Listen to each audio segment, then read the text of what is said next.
While on a charity trip, a CEO suddenly felt unwell and asked the driver to stop so he could step out briefly. As he entered a restroom, someone suddenly grabbed his pant leg. Looking down, he saw a young woman in her early 20s. The girl was a local villager and a high-achieving student who had recently passed the National College Entrance Exam. However, her family believed educating girls was pointless. They tore up her university acceptance letter and planned to marry her off to an older man in exchange for money. She escaped from home and hid nearby, begging the first man she encountered for help. Seeing her tearful and frightened, the CEO felt sympathy and decided to protect her. When villagers came searching, he pretended she was his partner to keep them from taking her away. His assistants supported the act, helping them leave safely. Later in the car, the CEO noticed her condition worsening. He learned her family had mistreated her to force obedience, and he wanted to take her to the hospital. The girl, afraid of being found again, asked him not to. Afterward, she left quietly without causing trouble. The CEO had traveled to the countryside to donate to an elementary school. Feeling sorry for the girl's situation, he arranged for her to enroll in a private university under his sponsorship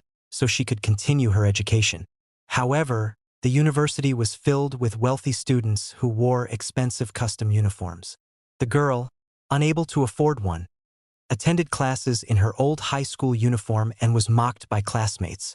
The CEO witnessed the bullying and instructed his assistant to prepare a proper uniform for her. On an award day, the girl learned that the CEO was actually a highly influential and respected figure. A jealous female student who believed she deserved attention and awards felt threatened when the CEO awarded the scholarship to the village girl, whose grades and conduct were more deserving. Angry and embarrassed, the jealous student tried to publicly shame her.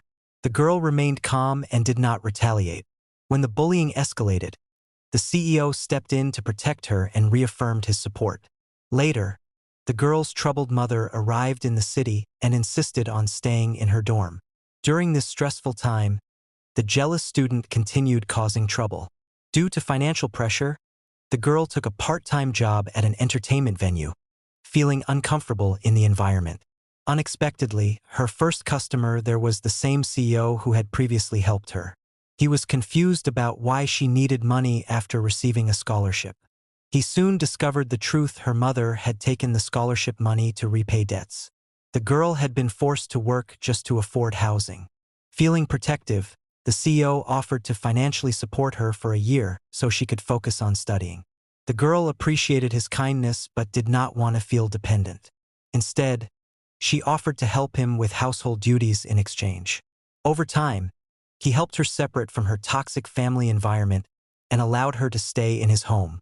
The CEO began noticing her frugal habits, saving electricity, budgeting groceries, and finding ways to stretch every dollar. Rather than judging her, he admired her sincerity and responsibility. He realized she genuinely cared about others' well-being, not personal gain. Their emotional bond deepened, though neither openly defined the relationship. Later, the girl discovered she was pregnant. Feeling overwhelmed, she believed she and the CEO came from different worlds and struggled with how to tell him. A misunderstanding led her to believe he might not want the child, causing her to withdraw emotionally. Meanwhile, the jealous rival took advantage of rumors, spreading gossip and framing the girl.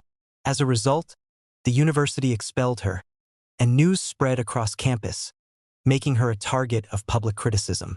Her mother continued pressuring and exploiting her, worsening her emotional state.